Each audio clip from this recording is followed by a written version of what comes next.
ఇప్పుడు అదే కదా జరిగేది. ఇప్పుడు బెట్టింగ్ యాప్స్ కింద, ఇప్పుడు బెట్టింగ్ యాప్స్లోకి వీళ్ళు ఎందుకు వచ్చారంటే వాళ్ళను ట్రాప్ చేసేవాడు కూడా ఈ అమ్మాయిలకు 2 మిలియన్ల ఫాలోవర్స్ ఉన్నారు, కనీసం మిలియన్కు రీచ్ అవుతుంది వీళ్ళ వీడియో అనే ఉద్దేశంతో పెట్టిస్తున్నాడు. సో పెట్టడం ఎందుకు ఏంటి అనవసరం పక్కన పెడితే, వాళ్ళకుండే క్రేజ్, అమ్మాయిలకు ఉండే క్రేజ్ అలాంటిది. నేను అదే చెప్తున్నా, ఆ క్రేజ్ అమ్మాయిలకు చాలా ఈజీగా వస్తుంది. ఎందుకంటే గ్లామర్గా ఉండే అమ్మాయిలు చాలా ఈజీగా జనాల్లోకి వెళ్ళిపోతారు. సో చాలా వాళ్ళకు ఉండే అవకాశాలు చాలా ఎక్కువ. ఇప్పుడు రీసెంట్ మీరు బెట్టింగ్ యాప్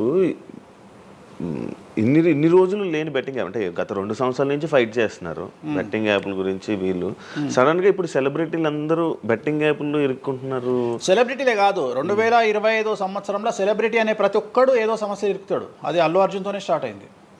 సో జాతకంలో అల్లు అర్జున్ యోగంలో 6వ ఇంట్లో శని, అల్లు అర్జున్ది కన్యారాశి. కన్యారాశి 6వ ఇంట్లో శనిలో ఉండగా అల్లు అర్జున్ జైలుకి వెళ్ళాడు.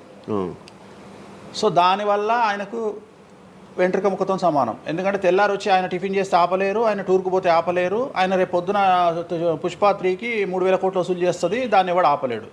అంటే ఒక వ్యక్తిని జైలుకు పోయి ఇచ్చినంత మాత్రం ఎవడు ఆపలేడు. మహా అంటే బెయిల్ తీసుకొని బయటకు వస్తాం. ఇప్పుడు రేపు పొద్దున ఈ 11 మంది కూడా సరే జైలుకు పోతారా పోరా, అంత తీవ్రమైన నేరమా నాకు ఐడియా లేదు. సో వాళ్ళు పోయినా మళ్ళీ 10వ రోజు వచ్చి మళ్ళీ 11 నాడు వాళ్ళు మళ్ళీ స్టేటస్ పెట్టుకుంటారు. దానివల్ల పెద్ద ఒక కొంపలముని ఏదేం లేదు. కాకపోతే ఇక్కడ జాతక రీత్యా ఎందుకే ఇప్పుడు జరుగుతుంది అంటే, ఎందుకు జరుగుతుంది అంటే, ఎవరి జాతకంలోనైతే ఆ ప్రత్యేకమైనటువంటి టైమింగ్ వస్తుందో ఆ టైమింగ్లో ఉండేవాళ్ళు జైలుకు వెళ్ళడమో, సమస్యల పాలవడమో, మీడియాకి ఎక్కడమో. ఇప్పుడు అందరూ మీడియాకి ఎక్కిన అందరు జైలుకి వెళ్ళరు. సో ఇంకోటి ఏంటంటే, ఇప్పుడు ఒకప్పుడు జైలు అంటే భయము, ఇప్పుడు జైలు అనేది క్వాలిఫికేషన్. అంటే జనరల్గా ఇప్పుడు పొలిటీషియన్ అయితే జైలుకు పోగానే సీఎం అవుతాడు అనే నమ్మకం వచ్చింది అందరికీ. అట్లనే కొన్ని నమ్మకాలు వచ్చినాయి. ఇప్పుడు అల్లు అర్జున్ పోయి వచ్చిండు, ఏమైంది? సో అదే సినిమా ఇంకా ఆయన అనుకున్న దానికంటే ఇంకా కొద్దిగా ఎక్కువ డబ్బులు వసూలు చేసింది. సో ఇప్పుడు వీళ్ళు కూడా అంతే. కాకపోతే జాతకాల్లో చూసుకోవాల్సింది ఎందుకు ఇట్లాంటివి జరుగుతాయంటే, అష్టమ శని అంటే 8వ ఇంట్లో శని వచ్చినప్పుడు, 6వ ఇంట్లో శని వచ్చినప్పుడు, 12వ ఇంట్లో శని వచ్చినప్పుడు, 1వ ఇంట్లో శని వచ్చినప్పుడు, 6వ ఇంట్లో గురువు వచ్చినప్పుడు, 12వ ఇంట్లో గురువు వచ్చినప్పుడు, ఇలాంటి సంఘటనలు వ్యక్తిగతమైన జీవితంలో జరిగే అవకాశాలు ఉంటాయి. ఇప్పుడు ఏదైతే కన్యారాశికి ఈ నెల 30 వరకు బ్యాడ్ ఉందో అది తులారాశికి షిఫ్ట్ అవుతుంది 1వ తారీఖు నుండి. అంటే ఏప్రిల్ 1వ తేదీ నుండి రాబోయే 2.5 సంవత్సరాల పాటు తులారాశి సెలబ్రిటీలు ఎవరైతే ఉంటారో వాళ్లకు సేమ్ సంచలనాలు, జైలుకు వెళ్ళడాలు, ఇలాంటి సమస్యలు అనేటువంటివి రాబోతున్నాయి. వేణుస్వామి గారు చేసిన తప్పులకి నలిగిపోతూ ఆయన మీద జరుగుతున్న ట్రోల్స్ తీయించడానికి లక్షలు ఖర్చు పెడుతున్నాడనే పబ్లిక్లో టాక్ అనేది నడుస్తుంది. అది ఎంతవరకు నిజం? అసలు పట్టించుకొని అవి ఎంజాయ్ ట్రోల్స్ని ఎంజాయ్ చేస్తారా? ట్రోల్స్ని ఎంజాయ్ చేస్తాను నేను. ట్రోల్స్ని ఎంజాయ్ చేస్తాను నేను. ఎందుకు అంటే నేను నమ్మేది ఏంటంటే, any publicity is good publicity అని నమ్మే వ్యక్తిని నేను. Bad or good publicity. నేను అనే పాయింట్ ఏంటంటే, ఒక అంబానీ ఫ్యామిలీ పెళ్లిళ్ళు చేసుకున్నారు, 5,000 కోట్లు ఖర్చు పెట్టి పెళ్లిళ్ళు చేసుకోవడానికి ప్రధానమైన కారణం ఏంది? పబ్లిసిటీ పిచ్చి. వేణుస్వామికి 500 కోట్ల పబ్లిసిటీ ఫ్రీగా వచ్చినప్పుడు ఎందుకు వద్దంటాడు? పిచ్చిన కొడుక వేణుస్వామి అన్న? కాదు కదా. ఒక ప్రైమ్ టైంలో 7 గంటలకు నేను ఒక ఛానల్లో అరగంట షో కొనాలంటే నాకు కనీసం ₹1,00,000 అవుతుంది. నేను పిచ్చిన కొడుకునా? నాకు వచ్చే పబ్లిసిటీ ఎంత ఎక్స్ట్రీమ్ పబ్లిసిటీ వస్తుంది. నేను ఎప్పుడు బాధపడతా? నా లైఫ్ డిస్టర్బ్ అయినప్పుడు బాధపడతా, నా ఫైనాన్షియల్ రూట్ ఆగిపోయినప్పుడు బాధపడతా. ఇప్పుడు నేను 12వ సంవత్సరంలో సినిమా ఇండస్ట్రీకి వచ్చిన.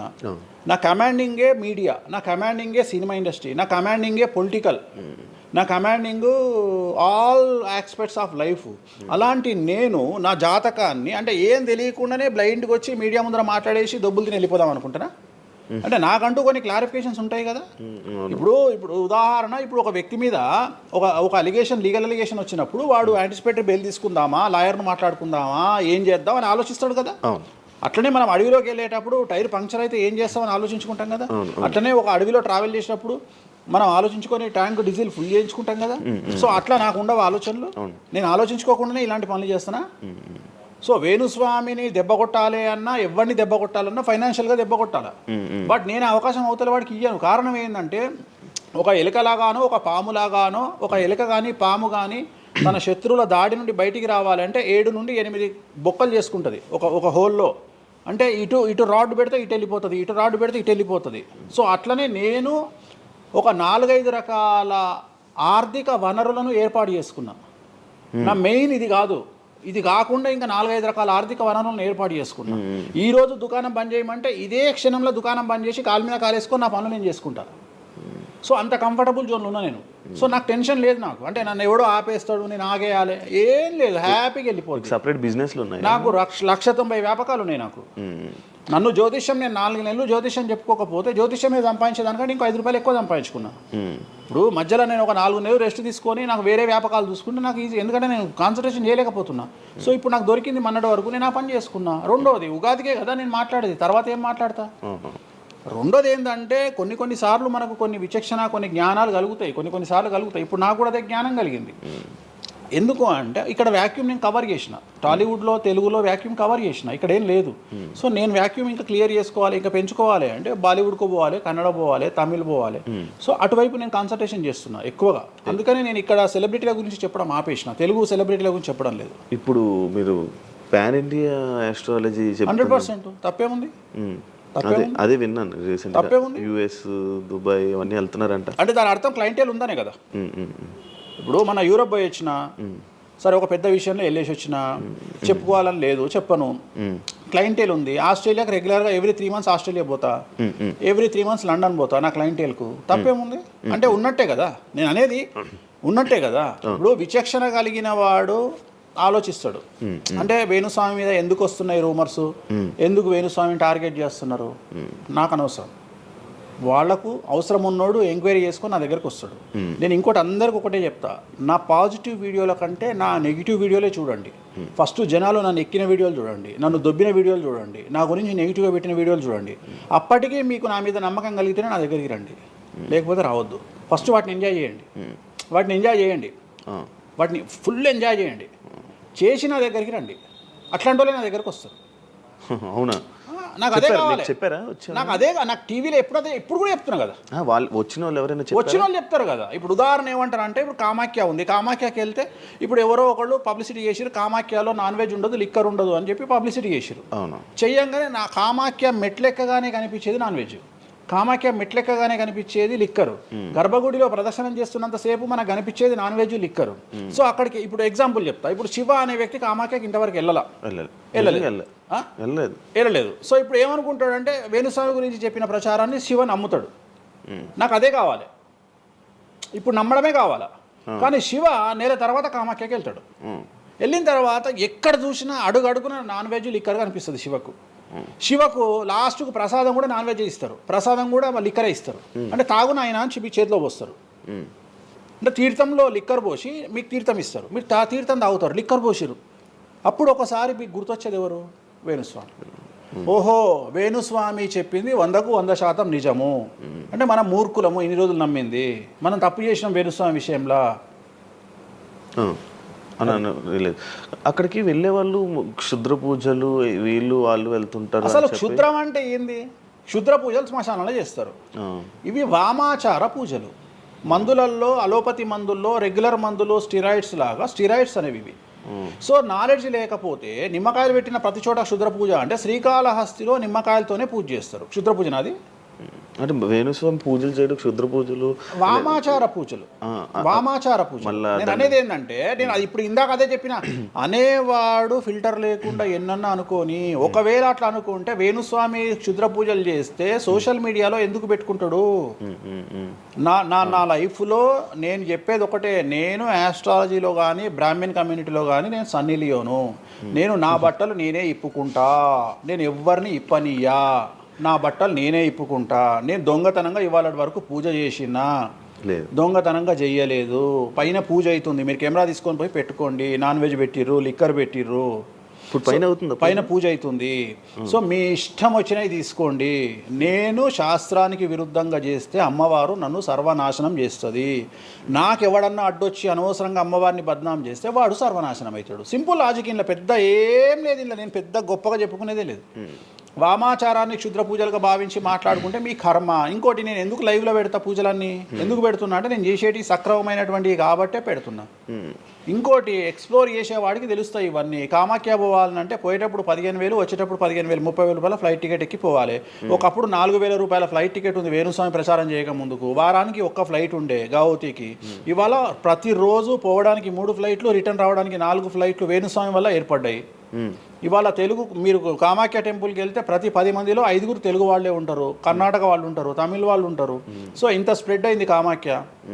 సో రెండవది తెలియకుండా మాట్లాడే వాళ్ళ గురించి నేను మాట్లాడా, ఎక్స్ప్లోర్ చేసి మాట్లాడే వాళ్ళ గురించి నేను మాట్లాడతాను. మీరు కామాఖ్యకి వెళ్తే ఇప్పుడు గోవాలో ఏముంటుంది, మందు ఉంటుంది. ఉదాహరణ బ్యాంకాక్ అనగానే ప్రతి నా కొడుకు మాట్లాడేది ఏంది, మసాజ్. హైదరాబాద్ కంటే గొప్పగా ఉంటుందా బ్యాంకాక్? నాకు తెలియదు. ఇండియా కంటే గొప్పగా ఉంటుందా బ్యాంకాక్? లేదు. మరి ఇప్పుడు అట్లాంటప్పుడు ఆడవాళ్ళు ఎందుకు పోతున్నారు? ఇప్పుడు బ్యాంకాక్కు ఆడవాళ్ళు విపరీతంగా పోతున్నారు. అంటే బ్యాంకాక్లో మసాజ్ కాకుండా బీచెస్, వైట్ శాండ్ బీచెస్ చాలా ఫేమస్, ఫ్రూట్స్ ఫేమస్, చెట్లు ఫేమస్, ఎంటర్టైన్ చేసే ప్లేసెస్ చాలా. అంటే మూర్ఖులు, నాలెడ్జ్ లేని వాళ్ళు బ్యాంకాక్ గురించి తప్పుగా మాట్లాడతారు. అట్లనే మన దగ్గర పెద్దాపురం ఉంది. పెద్దాపురం గురించి అదేనా ఇక దాని అర్థం? పెద్దాపురంలో బుట్ట భోజనం చాలా ఫేమస్. ఓకే, నేను ఎక్కడికి వెళ్ళిపోయాను. పెద్దాపురం అని ఉంది, బుట్ట భోజనం ఉంది. పెద్దాపురంలో బుట్ట భోజనం నాకు ఇష్టము, కొంతమందికి వేరే ఇష్టం. అంటే నేను అనేది ఏంటంటే మీ ఇష్టం వచ్చినట్టు. ఇప్పుడు చిలకలూరుపేట అని పేరు, అంత మాత్రం తప్పు పడతామా? అంటే మూర్ఖపు వేదవాళ్ళు మాట్లాడే మాటలకు నేను తీసుకోవాల్సినటువంటి పని నాకు లేదు. రెండవది, కాదేది విమర్శకు అనర్హం. అంటే వేణుస్వామి దగ్గర విషయం ఉంది, వేణుస్వామి సెలబ్రిటీ కంటెంట్, లేదా వేణుస్వామిని ట్రోల్ చేసినా, వేణుస్వామిని తిట్టినా, వేణుస్వామి గురించి సబ్జెక్టు పెట్టినా, కనీసం మనకు ఒక వీడియోతోని ఒక 5 జీతాలు వెళ్తాయి అనేటువంటి నమ్మేటువంటి ప్రజల గురించి నేను మాట్లాడను. ఎందుకంటే నా వల్ల వాళ్ళ జీతాలు వెళ్తున్నప్పుడు నేను సంతోషపడతాను. నా వల్ల జీతాలు వెళ్తున్నప్పుడు నేను ఎంత తిడితే నాకు అంత ఆనందం. ఎందుకంటే వేణుస్వామి మంచోడు అని చెబితే ఎవడు చూడడు. వేణుస్వామిని తిడితే 5 లక్షలు చూస్తాడు. 5 లక్షలు అంటే కనీసం 30,000 రూపాయలు. అంటే నాకు తెలియదు సరిగా, ఒక జీతం వెళ్ళిపోతుంది కదా. సో నేను అనే పాయింట్ ఏంటంటే, నన్ను తిడితే నేను అసలు బాధపడను, నన్ను తిడితే నేను సంతోషపడతా. కారణం ఏంటంటే అట్లీస్ట్ ఆ వీడియోతోని నన్ను ఒక 1000 మంది అన్న గుర్తుపడతారు. ఇప్పుడు ఆస్ట్రాలజీ పరంగా నాకుండే గుర్తింపు నాకుంది, నేను కాదనను. కానీ ఇంకా నా గుర్తింపు నేను పెంచుకోవాలంటే ఎట్లా పెంచుకుంటా, నాతో అయిపోయింది. ఇంతకంటే నేను ఏం చేయలేను. ఇక నేను మ్యాక్సిమం చేసేసిన ఆస్ట్రాలజీలో. ఇప్పుడు వేణుస్వామి అంటే సౌత్ ఇండియాలో వేణుస్వామి అనగానే ఆస్ట్రాలజీ పేరు వస్తుంది, ఆస్ట్రాలజీ అనగానే వేణుస్వామి వస్తుంది. ఎవడు అవునన్నా కాదన్నా నేనే మార్గదర్శకం, దీంట్లో అనుమానమే లేదు. కానీ ఇంతకంటే నాకు ఇంకేదో కావాలి అంటే నేను డబ్బులు. ఇప్పుడు మీరు నా దగ్గరకు వచ్చిరు, ఎక్కడైనా నా నేమ్ ప్లేట్ మీరు చూసిరా? చూడలేదు. నా ఫోటో కనిపిస్తుందా మీకు నా ఆఫీస్లో? లేదు. అది నా రేంజ్, అది నా రేంజ్. నాకు విజిటింగ్ కార్డు ఉండదు, నాకు విజిటింగ్ కార్డు ఉండదు, నాకు నేమ్ ప్లేట్ ఉండదు, నాకు నా ఫోటో ఉండదు ఎక్కడ. అమ్మవారి ఫోటోలు, వెంకటేశ్వర ఫోటోలు తప్ప నా పర్సనల్ ఫోటోలు నేను ఎక్కడ పెట్టుకోను. మీరు నన్ను వేణుస్వామి కాదు ఎల్లయ్య అన్న నేను యాక్సెప్ట్ చేస్తాను.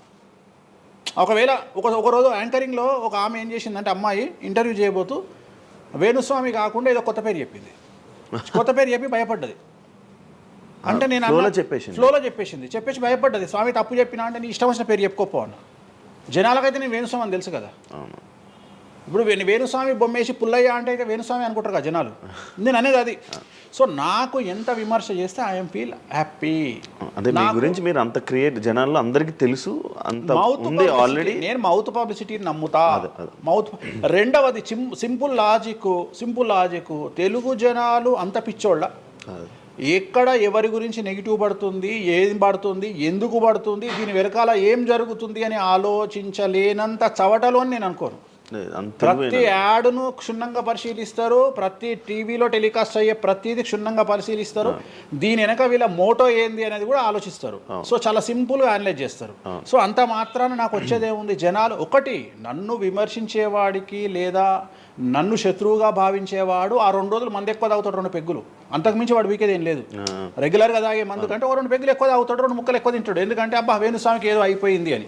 కానీ అంతకుమించి జరిగేది ఏముంటుంది, వేణుస్వామి మర్డర్ చేసినా, మానభంగం చేసినా రాజ్యాంగానికి అతీతంగా లోపలికి పోతాడు. అది కాకుండా 19(1) ప్రకారమే ఎవరికైతే జనాలకు స్వేచ్ఛ మాట్లాడే హక్కు ఉందో దాన్ని బేస్ చేసుకుని వేణుస్వామి మాట్లాడతాడు తప్ప వేణుస్వామి రాజ్యాంగాన్ని మీరి ప్రవర్తించేటువంటి పరిస్థితి లేదు. రాజ్యాంగానికి లోబడి ప్రవర్తిస్తాడు. సో ఆర్టికల్ స్పీచ్ 19(1) ప్రకారమే మాట్లాడతాడు. దీంట్లో ఎటువంటి సమస్యలు లేదు. నా వృత్తి ఆస్ట్రాలజీ. సో పర్ఫెక్ట్గా మాట్లాడుకుంటా.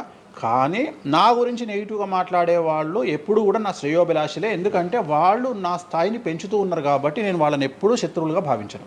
వేణుస్వామి గారితో డేంజర్ అంటే మిగతా కొంతమంది బ్రాహ్మణ లైక్ పంతులు కానీ వీళ్ళు కానీ చెప్పేది ఇది, వేణుస్వామి గారి డేంజరు ఆయన్ని ఒకవేళ ఏమైనా అంటే మళ్ళీ ఆయన పూజలు చేసి మనం నాశనం అయిపోయేలా ఇది కూడా ఆయన చేయగలడు, పవర్స్ ఉన్నాయి. నమ్ముతున్నట్టే కదా, అంటే నాకు వర్తుందనే కదా.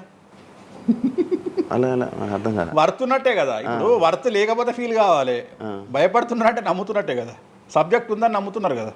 ఓకే ఓకే, పవర్స్ ఉన్నాయని. పవర్స్ నమ్ముతున్నారంటే సబ్జెక్టే కదా, అది తప్పేం లేదే దాంట్లో, దాని తప్పేం లేదు కదా. అంటే నా దగ్గర పవర్స్ ఉన్నాయని నమ్ముతున్నారు కదా, అంటే అవతల ఇట్ ఈస్ ప్రూవ్డ్ కదా. నేను అనే పాయింట్ ఏంటంటే నేనేదో జనాల్ని ఉద్ధరిస్తా, నేనేదో జనాలకు పూజలు చేసి వాళ్ళను మంచి చేస్తా అనుకున్నప్పుడు ఫస్ట్ అడిగే క్వశ్చన్ ఏంటంటే, రేపు ఇచ్చినాయాలా నీకు వచ్చిన సమస్యల్ని క్లియర్ చేసుకోరా అంటారు ఫస్ట్. మరి నా సమస్యలను క్లియర్ చేసుకుంటా కదా, లాజికా కాదా? చేస్తారా నిజంగా? నేను అడిగే పాయింట్ మీకు అర్థం కాలా? నాకు అర్థమైంది. నేను చెప్తున్నది ఒకటి, నీకు అర్థమవుతున్నది. వేరే వాళ్ళ సమస్యలు నాకు ఒక న్యాయపరమైన చిక్కు వచ్చినప్పుడు దాని నుండి బయటపడడానికి నేను పూజలు చేసుకుంటానా చేసుకోనా?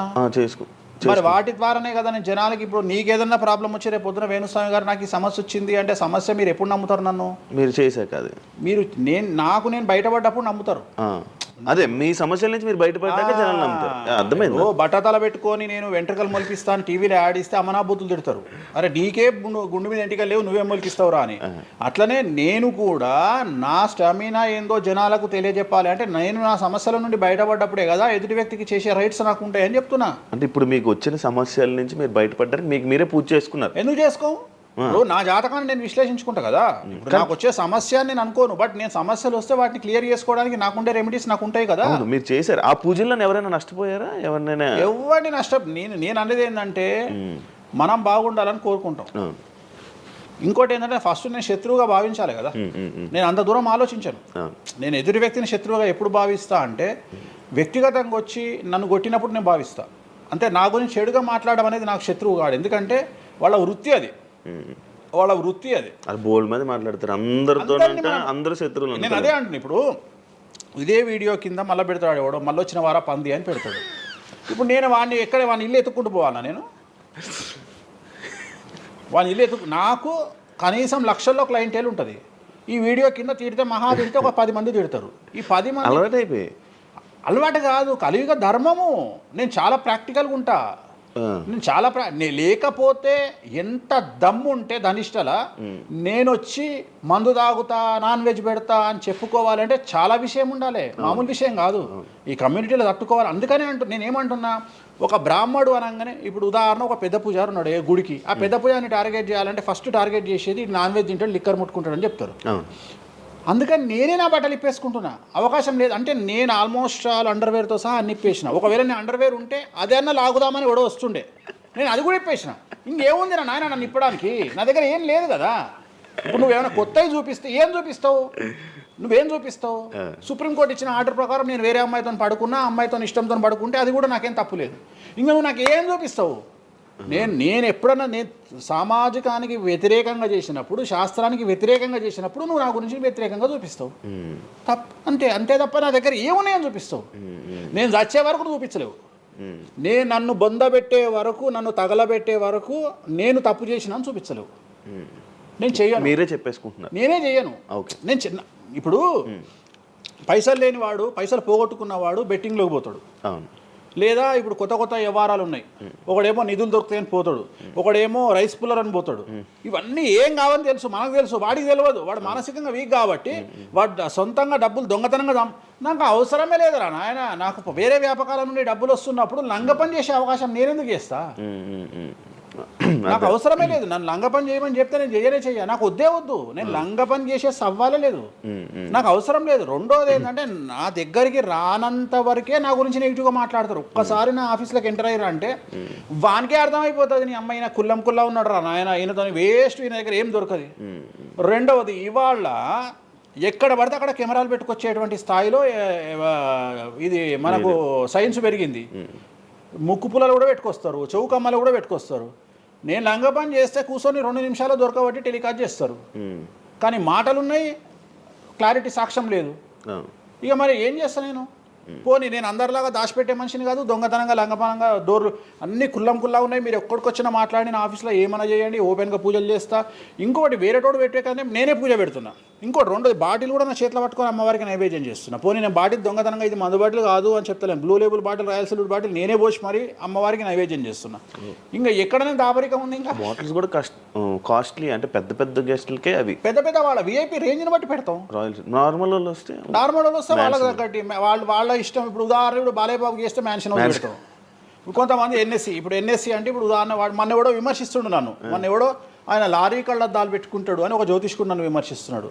అంటే అరే లారీ కళ్ళద్దాలు అది కొనాలంటే కాశీ దాకా దేకాలి. ఎంత ఉంటే అంటే మన లైఫ్లో దాని వాల్యూ తెలియదు. అదే కుక్కకి ఏం తెలుసు కుసుమపు వాసన, నెయ్యి గురించి ఏం తెలుసు కుక్క కంటే. వాడు ఏదో మాట్లాడతాడు. వాడు మాట్లాడినప్పుడు నేను వాని మీద పీటీఏ చూపిస్తా. అరే నా కళ్ళద్దాల గురించి మాట్లాడుతున్నాడు. ఆ కళ్ళద్దాలు నీ జీవితంలో చేతులు కూడా పట్టుకొని చూడలేవురా నువ్వు. ఇంకా నువ్వు దాని గురించి మాట్లాడితే నువ్వు ఇక వాడిని కుక్క కంటే హీనంగా నేను చూడాలి తప్ప వాని గురించి వాని మీద నేను సింపతి చూపిస్తా తప్ప నేను కోపానికి ఎందుకు వస్తా. అట్లా చాలామంది విమర్శ చేస్తుంటారు. విమర్శల గురించి మనం పట్టించుకునే. మీకు బ్రాండ్ బట్టలు, బ్రాండ్ స్పెట్స్ అవన్నీ ఎలా అలవాటయ్యాయి? అంటే ఎలా అలవాటయ్యాయి అంటే ఇప్పుడు కూడా చెప్తా. జాతక రీత్యా శుక్రుడు ఎవరికైతే కొద్దిగా నీచంలో ఉంటాడో వాళ్ళు ప్రతి శుక్రవారం నాడు పర్ఫ్యూమ్ కొట్టుకోవాలి.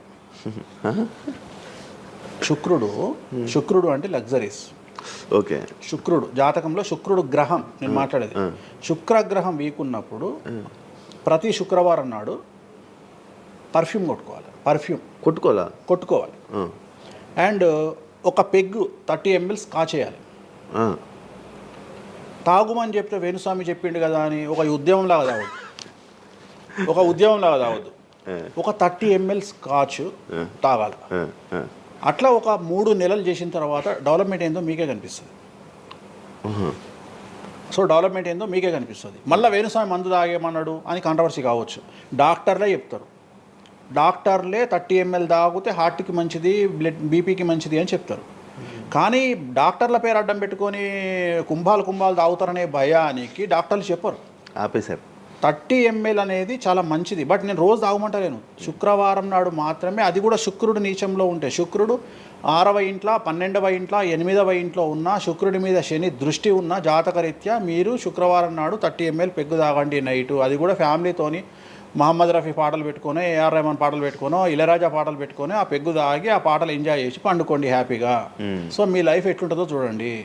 నేను మాట్లాడేది వ్యాపారమో ఇతర ఉద్యోగం చేసే వాళ్ళ గురించి కాదు. ప్రత్యేకించి 100 రూపాయల దగ్గర 1,00,000 రూపాయలు సంపాదించగలిగి రియల్ ఎస్టేట్ వ్యాపారులు, వ్యాపారస్తులు, పొలిటీషియన్స్, పెద్ద వాళ్ళ గురించి మాట్లాడుతున్నాం. టీచర్లు, అటెండర్ల గురించి నేను మాట్లాడతలేను. టీచర్ ఎంత తాగినా తాగుడు మిగులుతుంది తప్ప పైసలు రావు. ఎందుకంటే ఆయన జీతం అంతే కాబట్టి. సో ఎక్కడైతే పెరగడానికి ఆస్కారం ఉంటుందో వాళ్ళ గురించి మాట్లాడుతున్నాం. సో ఇది కూడా మంచిది రెమెడీ. సో ఇలాంటి రెమెడీలు చెప్పాలంటే వేణుస్వామి చెప్తాడు కానీ వేరేటోడు చెప్పాడు. ఎందుకంటే వాడికి భయం. మందు తాగమంటే తప్పు. అరే మందు తాగమంటే తప్పు అయితే మందు యాడ్ ఎందుకు వస్తుంది? మందు ఎందుకు తయారు చేస్తారు? సో ఇదన్నీ అందుకనే దేశ కాలమాన పరిస్థితి. కసినో తీసుకుపోయి గోవాలో పెడితేనేమో లీగలు, హైదరాబాద్లో పెడితే ఇల్లీగలు. సో నేను దేశ కాలమాన పరిస్థితులు అందుకనే చెప్తున్నా. దేశ పరిస్థితులు అంటే గోవాలో యాక్సెప్ట్ గేమింగ్ యాక్ట్, ఇండియా హైదరాబాద్లో యాక్సెప్ట్ కాదు. సో అదే చెప్తున్నా. ఒక దగ్గర విడాకులు అనేవి ఇండియాలో కష్టము, అమెరికాలో ఈజీ. అమెరికాలో 10 విడాకులు తీసుకున్నా ఎవడు పట్టించుకోడు. సో ఇవన్నీ కామన్. ఒకప్పుడు ఒక పెళ్లి చేసుకో, రెండో పెళ్లి అనేది చాలా పెద్ద విషయం. ఇవాళ తెలుగు సమాజం కానీ ఎంత గొప్పదైపోయిందంటే 5వ పెళ్లికి కూడా శుభమా అంటూ 5వ పెళ్లి అంటున్నారు. కాబట్టి చాలా వైడ్ రేంజ్ ఆఫ్ థింకింగ్ అనేది మారిపోయింది. కాబట్టి వేణుస్వామి కూడా మారిండు దాంట్లో. సింపుల్ అంతే, ఏం లేదు. ఇనయ మీ ఫ్రెండే ఇనయ ఫ్రెండ్ అనే పదం తప్పు కదా. ఫాలోవర్స్ ఉంటున్నా, నా క్లయింట్లు ఉంటారు అంతేగాని. తనకి రీసెంట్గా బాయ్ ఫ్రెండ్ వచ్చి బ్రేకప్ అయింది కదా, మరి మీరు చెప్పలేదా తనకి? ఇలా నాకు సంబంధం లేదు. మీ దగ్గర కూడా పూజ చేయించుకున్నారు కదా మీ దగ్గర. నేను పూజ చేసింది ఆమె పర్సనల్ ఇష్యూ కోసం కాదు కదా. నేను ఆమె పూజ చేసింది సినిమా కోసం చేసినా. ఇప్పుడు రాజాసార్లు ఆమె చేస్తుంది కదా, ప్రభాస్ సినిమాలో ఆమె యాక్టింగ్ చేస్తుంది. అంతవరకు నా దగ్గరికి 190 మంది వస్తారు కదా, వాళ్ళ గురించి వ్యక్తిగతంగా వాళ్ళని కంటిన్యూగా ఉండేది నాకు లేదు. నాగ చైతన్య శోభిత జాతకాన్ని మీరు చెప్పడం జరిగింది కదా, అది తప్పని ఇప్పటికైనా ఒప్పుకుంటున్నారా? టైం విల్ డిసైడ్ అండి ఏదైనా కానీ. నేను జాతకాలు చెప్తా. పర్సనల్గా నాకు ఎవరి మీద ఏ కోపాలు ఉండవు. వేణుస్వామి జాతకం చెప్పినప్పుడు కామెడీ, 2-3 ఏళ్ళు అయినాక సీరియస్. సో నేను నమ్మింది నేను చెప్పిన, సింపుల్. ఓకే. సెలబ్రిటీ జాతకాలు వేణుస్వామి చెప్పి కలకల్లాడిన వేణుస్వామి ఈ మధ్య సెలబ్రిటీల నుంచి కొంచెం రావడం కానీ విజిటింగ్ కొంచెం తక్కువ అయ్యి డౌన్ అయ్యింది అంటున్నారు, నిజమా అది? పెరిగింది పెరిగింది. ఓ పెరిగింది. కాకపోతే ఇంతకు ముందులాగా పబ్లిక్లో పెట్టట్లేదు. ఓకే, నేను పెట్టట్లేదు. ఓకే, దిష్టి అనా? దిష్టి అని కాదు, నేను పెట్టట్లేదు. అవసరం లేదు, ఆ స్థాయి దాటిపోయినా అనుకుంటున్నా. అంటే పబ్లిసిటీ చేసే స్థాయి దాటిపోయినా అనుకుంటున్నా. ఓకే, పబ్లిసిటీ స్టంట్లు ఎందుకులే లోపల. ఇప్పుడు నేను అనేది ఏంటంటే, ఒక టీవీ ఛానల్ బ్రేకింగ్ న్యూస్ ఇచ్చి, ఉదాహరణ TV9 గురించి మాట్లాడుకుందాం. 2002 సంవత్సరంలో స్టార్ట్ అయిన టీవీ ఛానల్ బ్రేకింగ్ న్యూస్ కోసము తన స్టాండర్డ్స్ క్రియేట్ చేయడం వరకే తన ప్రయత్నం తను చేస్తుంది. ఒక లెవెల్ వచ్చిన తర్వాత, ఒక నెంబర్ 1 పొజిషన్ వచ్చిన తర్వాత చిల్లర వేషాలు వేయదు. అట్లనే వేణుస్వామి దానికోసం ప్రయత్నం చేసిండు, సెలబ్రిటీ జాతకాలు చెప్పిండు. వేణుస్వామికి ఆ స్టేజ్ వచ్చింది కాబట్టి వేణుస్వామి ఇప్పుడు చిల్లర వేషాలు వేయదలుచుకోలే. అంటే ఇప్పుడు వాళ్ళ గురించి వీళ్ళ గురించి చెప్పి వేణుస్వామి సెలబ్రిటీ. సో వేణుస్వామి ఇప్పుడు సెలబ్రిటీ జాతకాలు చెప్పాల్సినటువంటి పరిస్థితుల్లో వేణుస్వామి లేడు అని అనుకున్నాడు కాబట్టి వేణుస్వామి సెలబ్రిటీ జాతకాలు చెప్పట్లేదు. Simple logic. నాకు కావాల్సిన పబ్లిసిటీ కంటే ఎక్కువ వచ్చింది, ఇంకేం చేసుకుంటా నేను? నాకు ఎక్కువ ఎక్స్ట్రీమ్ వస్తుంది, నాకు వద్దు. ఇప్పుడు వేరే వాళ్ళు ఉన్నారు, వాళ్ళు చెప్పుకుంటున్నారు. ఇప్పుడు నేను స్లో చేసినప్పటి నుండి ఆగస్టు నుండి మీరు యూట్యూబ్ చెక్ చేస్తే వేరే జ్యోతిష్కులు వేసుకుంటారు అంతే. ఇప్పుడు వేరే జ్యోతిష్కులు కంటిన్యూగా పోతున్నారు, సినిమా హీరోల గురించి చెప్తున్నారు, పొలిటీషియన్ల గురించి చెప్తున్నారు. నేను తమ్మునేలు చూస్తుంటా కదా, విపరీతంగా చెప్పుకుంటారు. మీ నుంచే స్టార్ట్ చేశారు. నేను అదే చెప్తున్నా. కానీ నేను చెప్తే మనోభావాలు దెబ్బతింటాయి, కానీ వాళ్ళు చెప్తే తినవు. ఎందుకంటే నాకున్న స్ట్రైక్ రేట్ అట్లాంటిది. మీరు వైరల్ కంటెంట్. ఎస్, అదే చెప్తున్నాను నేను. ఇంకా ఆ రేంజ్కి వచ్చినా కాబట్టి నేను చెప్పదలుచుకోలే, వదిలేసిన. అంటే ఈ రేంజ్ రావడం కోసం చెప్పినా. ఎందుకు చెప్పొద్దు? రేంజ్ వచ్చి వదిలేసిన. మళ్ళీ ఎప్పుడు చెప్పే ఆలోచన లేదు? ఇప్పుడైతే లేదు, ఫ్యూచర్లో ఇప్పుడైతే లేదు. నా జాతకం మారి మళ్ళీ నాకు చిమ అంటే చెప్తా. మీ జాతకం ఎప్పుడు మారిపోతుంది? మారింది, ఆల్రెడీ మారింది, మళ్ళీ మారుతుంటది కదా. ఇప్పుడు ఎలానో ఎవ్రీ ఇయర్ మారుతుంటది కదా. జాతకం అనేది ప్రతి ఇయర్ గురువు మారుతుంటాడు, ప్రతి 2.5 ఏళ్ళకు శని మారుతుంటాడు. సో మారినప్పుడు జాతకాన్ని బేస్ చేసుకొని 12% మన స్వయంకృత అపరాధం ఉంటుంది, 88% జాతకం ఉంటుంది.